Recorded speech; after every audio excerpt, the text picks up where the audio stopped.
Welcome to the Market Money Magnet guys. आज यहाँ इस वीडियो में हम बात करने वाले हैं एक ऐसे स्टॉक के बारे में जिसका स्टॉक प्राइस अंडर ₹200 देखने को मिल रहा है, लेकिन ये हाई डिविडेंड पेइंग स्टॉक है। जी हाँ, इसका डिविडेंड यील्ड मोर देन 6% का देखने को मिलता है, उसमें भी लो रिस्क है। जी हाँ, स्टॉक में रिस्क जो है ये कम से कम देखने को मिलता है।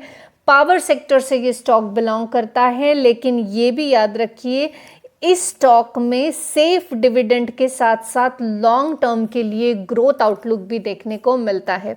अब यहाँ पे सिर्फ डिविडेंड के लिए कोई भी स्टॉक बाय नहीं करना है, ये मैं हमेशा आपको बोलती हूँ। किसी भी कॉर्पोरेट एक्शन के लिए बाय नहीं करना होता, क्योंकि बाय बैक हो, बोनस हो, स्प्लिट हो या डिविडेंड हो, इस बेसिस पे हम स्टॉक्स बाय करेंगे तो हमारे डिसीजंस रॉन्ग रहेंगे।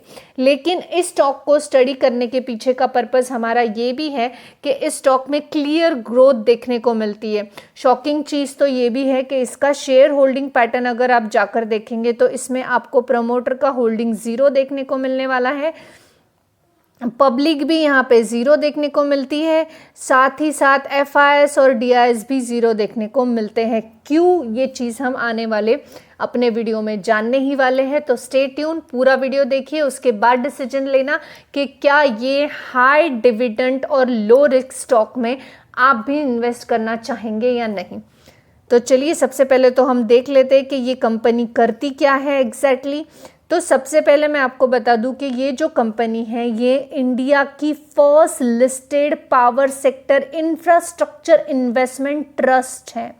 जी हाँ, infrastructure investment trust listed company जो है पावर सेक्टर से रिलेटेड, ये सबसे पहली कंपनी है। इंडिया की first listed power sector infrastructure investment trust देखने को मिलती है।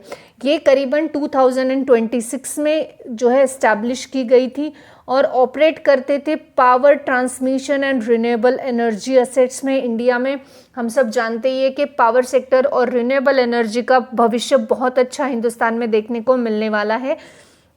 और ये जो ट्रस्ट है प्राइमरीली ये ट्रांसमिशन SPV यानी स्पेशल पर्पस व्हीकल्स के फॉर्म में जो है थर्ड पार्टी फॉर्म में हमें ऑपरेट करते हुए देखने को मिल रही थी।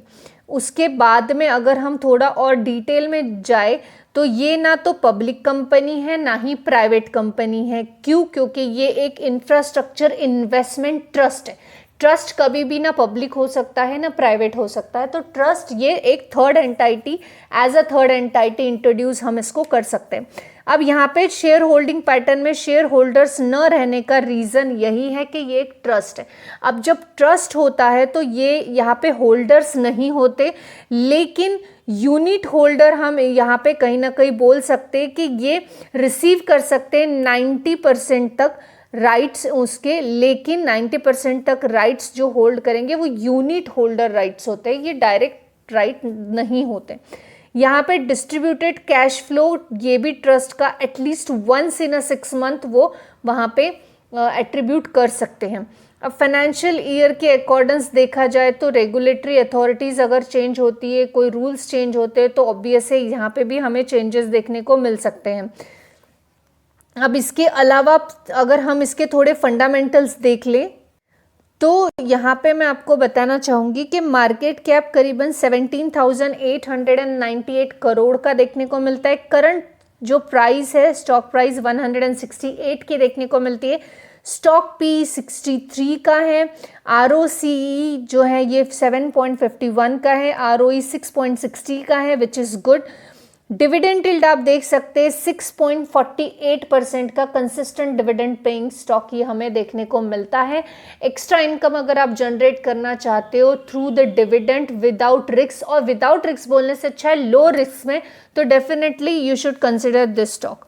अगर फेस वैल्यू की बात करें तो 136 का फेस वैल्यू है। ये स्टॉक नहीं है, ये ट्रस्ट है, तो उस हिसाब से यहाँ पे face value according to trust यहाँ पे कैलकुलेट हो रही है। अगर हम समझने की कोशिश करें एक पॉइंट पे यहाँ पे क्विकली कि 136 का फेस वैल्यू कैसे हो सकता है, तो बहुत सारी कंपनीज़ या ट्रस्ट जो हैं ये लो फेस वैल्यू पे भी होते हैं। ज़रूरी नहीं है कि सभी ट्रस्ट का फेस वैल्यू इतना देखने को मिले, 1, 2, 10 भी हो सकता है। अब हायर फेस वैल्यू होने के पीछे उनका स्ट्रक्चर मैटर करता है, कंपनी का या ट्रस्ट का स्ट्रक्चर। अब बैलेंस शीट के हिसाब से देखा जाए तो मार्च 2025 का जो इस कंपनी का शेयर कैपिटल था और यूनिट कैपिटल जिसको बोलेंगे, ये बहुत लार्ज था। अगर हम बात करें तो 8,332 करोड़ के आसपास था।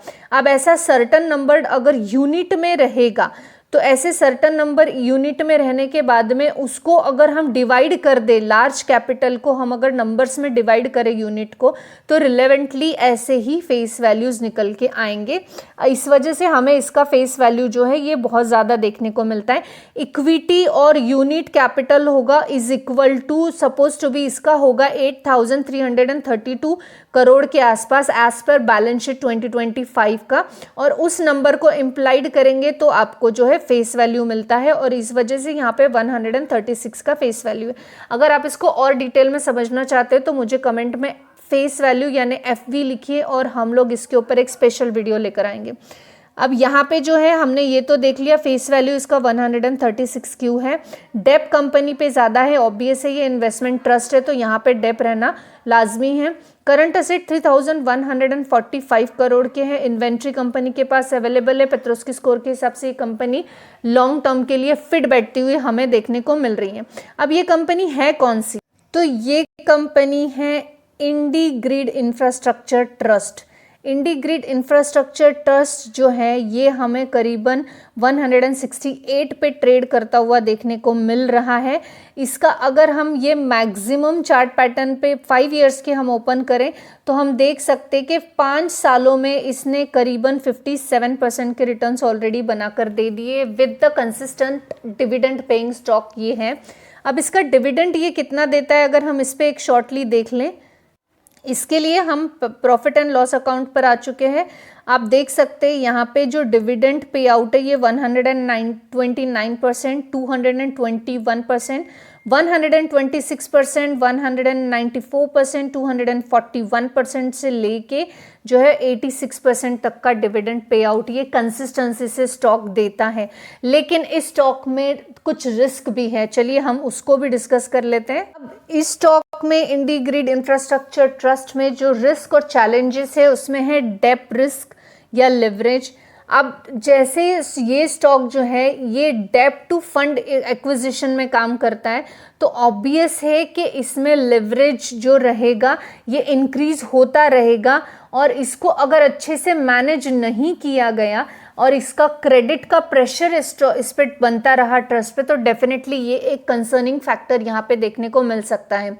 एक्विजिशन रिस्क की बात करें तो not all acquisitions will necessarily be as the accretive and executive risk, cost overrun, delayed। अब यहाँ पे जो है एक्विजिशंस जो होंगे वो ज़रूरी नहीं है कि सब की सब एग्जीक्यूशंस में आएंगे या फ़ायदे में आएंगे। कुछ एक्विजिशंस यहाँ पे इन कंपनी के फ़ायदे में नहीं भी हो सकते हैं। ऑपरेशनल रिस्क की बात करें रिन्यूएबल में तो solar risk like variability in a generation lower than expected irridations and technical problems। Obvious है ये चीज़ें टेक्निकली रिस्क में हम ऑपरेशनल रिस्क में देख सकते हैं कि किसी भी कंपनी को ये चीज़ें फेस करनी पड़ सकती है कि यहाँ पे सोलर में रिस्क रहेगा, बहुत सारी वेरिएबिलिटी आएंगी। इसके अलावा एक्सपेक्टेड जो इरिटेशंस है इसमें भी हो सकता है, टेक्निकल प्रॉब्लम्स अगर आती है तो उसमें भी आएंगी, that is not a big issue. इसके अलावा इंटरेस्ट रेट जो है इसमें भी रिस्क है। Higher interest rate can increase cost of borrowing specifically if they raise move via debt. अगर डेप के थ्रू किसी तरह का कॉस्ट बढ़ता है तो वहाँ पे कॉस्ट बोरोइंग इंक्रीज होती है तो डेफिनेटली वहाँ भी हम बोल सकते हैं कि एक रिस्क बना रहने वाला है। रेगुलेटरी रिस्क की बात की जाए तो changes in power sector regulations या टेरिफ रिस्क या पॉलिसी शिफ्ट हुई तो इस तरह के रिस्क भी हमें फ्यूचर पे इम्पैक्ट करते हुए देखने को मिल सकते हैं अगर ऐसे कुछ रिस्क आगे आने वाले समय में आते हैं तो। साइक्लिंग ग्रोथ जो है, अगर पाइपलाइंस या ग्रीनफील्ड या एक्विजिशन प्रोजेक्ट्स ग्रोथ में भी स्लोअर हो सकते हैं और इस वजह से हमें एक स्ट्रॉन्ग पाइपलाइन को मेंटेन करना भी ज़रूरी है। अब ये तो रहा पूरा इसका रिस्क फैक्टर। अब एक मैं अपनी तरफ से एक समरी अगर इस स्टॉक के बारे में बताऊं, इंडीग्रिड इंफ्रास्ट्रक्चर ट्रस्ट के बारे में, तो पॉजिटिव आउटलुक अगर हम देखें तो इंडीग्रिड जो है ये एक वेल पोजीशन वाला grow over than next 3 years का स्टॉक देखने को मिलता है। और थैंक्स इसलिए इसके डाइवर्सिफाइड जो पोर्टफोलियो है इसका, thanks to that portfolio, because transmission plus solar plus BESS ये तीनों सेक्टर में ये डाइवर्सिफाइंगली काम करता है। तो ये एक बहुत ही पॉजिटिव फैक्टर हमें इस स्टॉक का देखने को मिलता है। डिसिप्लिन लेवरेज आज है इसमें और क्लियर पाइपलाइंस आज है, तो आने वाले समय में भी ये ऐसे ही बरकरार रहे तो आने वाले समय में इसका ग्रोथ फैक्टर हमें ज़बरदस्त देखने को मिलता है। इस वजह से आज इसमें रिस्क हमें बहुत कम या लोअर रिस्क देखने को मिल रहा है। अगर इल्ड की बात की जाए या ग्रोथ प्लेस की बात की जाए तो इन्वेस्टर्स को इंडीग्रिड ऑफर करता है hybrid and stable dividend like a distribution DPU plus growth potential via AUM expansion. इनके एयूएम के एक्सपांशन भी बहुत बढ़िया है और एक ये जो है डिविडेंड डिस्ट्रीब्यूट भी करता है डीपीयू के थ्रू और ग्रोथ पोटेंशियल भी बढ़िया देखने को मिलता है। रिस्क मैनेज ग्रोथ की बात की जाए तो ये जो स्टॉक है will be how well IndiGrid execute its acquisition plus greenfield pipelines and manage it financing. तो ये तीनों में ही बढ़िया तरह से मैनेज कर रहा है और ये सक्सेसफुली जो है अपने सोलर रिटर्न्स की भी पॉलिसी पे काम अच्छे से कर पा रहा है। तो हमने जो आज स्टॉक देखा इंडीग्रिड इंफ्रास्ट्रक्चर ट्रस्ट, ये एक अच्छा डिविडेंड कंसिस्टेंसी से पेइंग स्टॉक तो डेफिनेटली है, ये मोर देन 6% के डिविडेंड यील्ड के साथ, लेकिन लोअर रिस्क भी एक्वायर कर रहा है।